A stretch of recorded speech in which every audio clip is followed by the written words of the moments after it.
Hi ಎಲ್ಲರಿಗೂ, ಇದು Tejaswini Ramesh. John 22 morning ಇದು. ನಾನು ನನ್ನ ತಂಗಿ ಹೇರ್ ಪ್ಯಾಕ್ ಹಾಕ್ಕೊಂಡ್ವಿ. ಮನೆಯಲ್ಲೇ ಮಾಡಿರುವಂಥ ಹೇರ್ ಪ್ಯಾಕ್ ಹಾಕ್ಕೊಂಡು ಅಡುಗೆ ಮಾಡೋದಕ್ಕೆ ರೆಡಿ ಮಾಡ್ಕೊಂಡ್ವಿ. ಅಡುಗೆ ಮಾಡೋದಕ್ಕೆ ನಾವು ಸುಟ್ಟು ಬದನೆಕಾಯಿ ಗೊಜ್ಜು ಮಾಡ್ಕೊಳ್ಳೋಣ ಅಂತ ಹೇಳಿ ಬದನೆಕಾಯಿನ ಹಾಗೂ ಹಸಿಮೆಣ್ಸಿನ್ಕಾಯಿನ ಸುಟ್ಕೊಂಡ್ವಿ. ಹಾಗೆ ಹಸಿಮೆಣ್ಸಿನ್ಕಾಯಿನ ಹಾಗೂ ಈರುಳ್ಳಿನ ಹಚ್ಚಿಟ್ಕೊಂಡ್ವಿ. ನನ್ನ ತಂಗಿ ಎಲ್ಲ ಸಿಪ್ಪೆ ಎಲ್ಲ ಬಿಡಿಸಿದ್ಲು ಬದನೆಕಾಯ್ದು. ಇದನ್ನು ಆದಷ್ಟು ಕ್ಯೂಚಿ ಮಾಡಿಕೊಂಡ್ರೆ ತುಂಬ ಚೆನ್ನಾಗಾಗುತ್ತೆ. ಬಿಸಿನಲ್ಲಿ ಕ್ಯೂಚಕ್ಕಾಗಲ್ಲ ಅಂತ ಅನ್ನೋರು ಬೇಕಾದರೆ ಚಾಪಿಂಗ್ ಬೋರ್ಡ್ ಮೇಲೆ ಕಟ್ ಮಾಡ್ಕೋಬೋದು. ಆದರೆ ಈ ಥರ ಕೈಯಿಂದ ಕಿವುಚಿ ಮಾಡಿದ್ರೇ ರುಚಿ ಜಾಸ್ತಿ. ಹಾಗೆ ಕಟ್ ಮಾಡಿರೋ ಅಂಥ ಹಸಿಮೆಣ್ಸಿನ್ಕಾಯಿ ಹಾಗೂ ಈರುಳ್ಳಿನ ಸೇರಿಸ್ಕೊತಾ ಇದ್ದೀವಿ. ಕೊತ್ತಂಬರಿ ಇದ್ದರೆ ಕೊತ್ತಂಬರಿನೂ ಸೇರಿಸ್ಕೊಳ್ಳಿ, ತುಂಬ ಚೆನ್ನಾಗಿರುತ್ತೆ ಟೇಸ್ಟು. ಎಲ್ಲದನ್ನು ಸೇರಿಸಿ ನೀಟಾಗಿ ಮಿಕ್ಸ್ ಮಾಡ್ಕೋಬೇಕು. ಹಾಗೆ ಸ್ವಲ್ಪ ಹುಣಸೆ ರಸನ ಸೇರಿಸ್ಕೋಬೇಕು. ಹುಣಸೆ ರಸ ನಿಮ್ಮ ಟೇಸ್ಟಿಗೆ ಅನುಗುಣವಾಗಿ ಸೇರಿಸ್ಕೊಳ್ಳಿ. ಹಾಗೂ ಉಪ್ಪನ್ನು ಸೇರಿಸ್ಕೊಬೇಕು. ಉಪ್ಪು ಕೂಡ ಅಷ್ಟೇ, ನಿಮಗೆ ಎಷ್ಟು ಬೇಕು ರುಚಿಗೆ ಅಷ್ಟು ನೋಡಿಕೊಂಡು ಸೇರಿಸ್ಕೊಳ್ಳಿ. ಇದನ್ನು ಚಪಾತಿ, ರೊಟ್ಟಿ ಹಾಗೂ ಅನ್ನದ ಜೊತೆಗೂ ತುಂಬ ಚೆನ್ನಾಗಿರುತ್ತೆ ತಿನ್ನೋದಕ್ಕೆ. ಒಂದೊಳ್ಳೆ ಒಗ್ಗರಣೆ ಹಾಕ್ಕೊಂಡ್ರೆ ಸಕ್ಕತ್ತಾಗಿರುತ್ತೆ ಬದನೆಕಾಯಿ ಗೊಜ್ಜು. ನನ್ನ ತಂಗಿ ಒಗ್ಗರಣೆ ಮಾಡೋದಕ್ಕೆ ಎಲ್ಲ ರೆಡಿ ಮಾಡ್ಕೋತಾ ಇದ್ದರೆ ನಮ್ಮ ಪಾಪು ಸಕ್ಕತ್ತಾಗಿ ರೋದನೆ ಕೊಡ್ತಾಯಿದ್ಲು. ಸ್ಟೋಲ್ನ ಎಲ್ಲಿಗಂದರೆ ಅಲ್ಲಿಗೆ ಹಾಕ್ಕೊಂಡು ಎಳ್ದಾಡ್ಕೊಂಡು ರೋದನೆ ಕೊಡ್ತಾಯಿದ್ಲು. ಹಾಗೆ ಎಣ್ಣೆ ಕಾದ ನಂತರ ಒಗ್ಗರಣೆ ಮಾಡ್ಕೋಬೇಕು. ಸಾಸಿವೆ ಹಾಗೂ ಕರಿಬೇವು ಹಾಕಿದ ನಂತರ ಒಂದು ಸ್ವಲ್ಪ ರೆಡ್ ಚಿಲ್ಲಿ ಪೌಡ್ರ್ ಹಾಕ್ಕೊಂಡು, ಆಪ್ಷನಲ್ ಅದು, ಬೇಕು ಅಂದರೆ ಹಾಕ್ಕೊಳ್ಳಿ, ಖಾರ ಜಾಸ್ತಿ ತಿನ್ನೋರು ಹಾಕ್ಕೊಳ್ಳಿ. ಫ್ಲೇಮ್ನ ಆಫ್ ಮಾಡ್ಕೊಂಬಿಟ್ಟು ನಾವು ಕಲಸಿಟ್ಟಂತಹ ಬದನೆಕಾಯಿ ಒಟ್ಟಿಗೆ ಸೇರಿಸ್ಕೊಂಡ್ರೆ ಬದನೆಕಾಯಿ ಗೊಜ್ಜು ಸಕ್ಕತ್ತಾಗಿ ರೆಡಿ ಆಗುತ್ತೆ.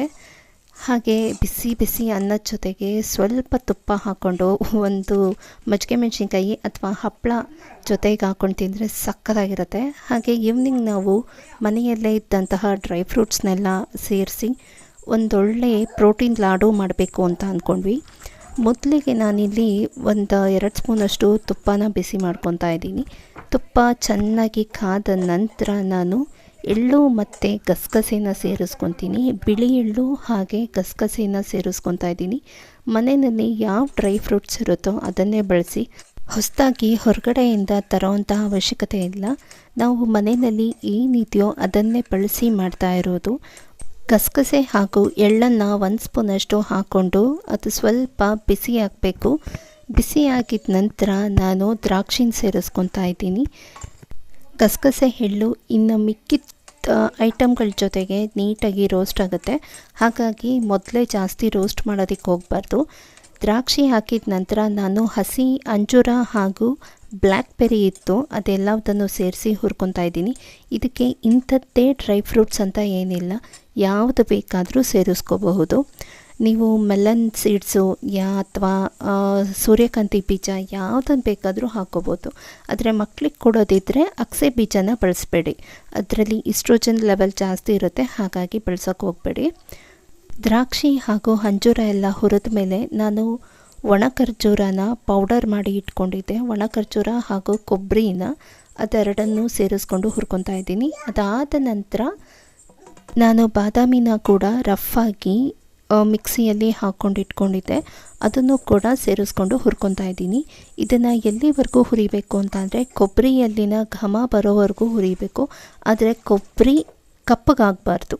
ಕೊಬ್ಬರಿ ಕಪ್ಪಾಗ್ಬಿಟ್ರೆ ತುಂಬ ಟೇಸ್ಟ್ ಹಾಳಾಗ್ಬಿಡುತ್ತೆ. ಆ ನಂತರ ನಾನು ಒಂದು ಅರ್ಧ ಸ್ಪೂನಷ್ಟು ಚಕ್ಕೆ ಹಾಗೂ 1-2 ಏಲಕ್ಕಿನ ಪುಡಿ ಮಾಡಿಟ್ಕೊಂಡಿದ್ದೆ, ಅದನ್ನು ಸೇರಿಸ್ಕೊತಾ ಇದ್ದೀನಿ. ನಿಮಗೆ ಒಣಶುಂಠಿ ಫ್ಲೇವರ್ ಇಷ್ಟ ಆದರೆ ಒಣಶುಂಠಿ ಹಾಕ್ಕೊಳ್ಳಿ.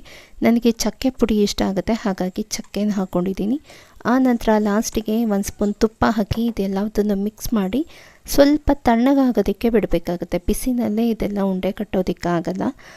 ಹಾಗೆ ಇದನ್ನು ಉಂಡೆ ಕಟ್ಟೋದಕ್ಕೆ ನಾನು ಬೆಲ್ಲದ ಪಾಕನ ಬಳಸ್ತಾ ಇದ್ದೀನಿ.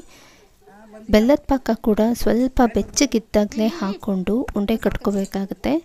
ತುಂಬ ಬಿಸಿ ಇದ್ದಾಗ ಹಾಕ್ಕೊಂಡ್ರೆ ಉಂಡೆ ಕಟ್ಟೋದಕ್ಕಾಗಲ್ಲ, ಕೈಯೆಲ್ಲ ತುಂಬ ಸುಟ್ಟೋಗುತ್ತೆ. ಹೀಗೆ ಬೆಲ್ಲದ ಪಾಕನ ಹಾಕಿ ನೀಟಾಗಿ ಮಿಕ್ಸ್ ಮಾಡಿ ಅದನ್ನು ನೀಟಾಗಿ ಗಟ್ಟಿಯಾಗಿ ಉಂಡೆ ಕಟ್ಕೋಬೇಕಾಗತ್ತೆ. ಇದನ್ನು ಬೆಳಗ್ಗೆ ಹೊತ್ತು ಖಾಲಿ ಹೊಟ್ಟೆಗೆ ಒಂದೊಂದು ಉಂಡೆ ತೊಗೊಂಡ್ರೆ ಒಳ್ಳೆ ಎನರ್ಜಿ ಸಿಗುತ್ತೆ ಹಾಗೂ ಒಳ್ಳೆ ಪ್ರೋಟೀನ್ ಕೂಡ ಸಿಗುತ್ತೆ. ಐ ಹೋಪ್ ಈ ವಿಡಿಯೋ ಎಲ್ಲರಿಗೂ ಇಷ್ಟ ಆಯಿತು ಅಂತ ಹೇಳಿ ಭಾವಿಸ್ತೀನಿ. ಹಾಗೆ ಈ ರೆಸಿಪೀಸ್ನ ಒಂದು ಸತಿ ನೀವು ಕೂಡ ಟ್ರೈ ಮಾಡಿ ನೋಡಿ. ತುಂಬ ಚೆನ್ನಾಗಿರುತ್ತೆ.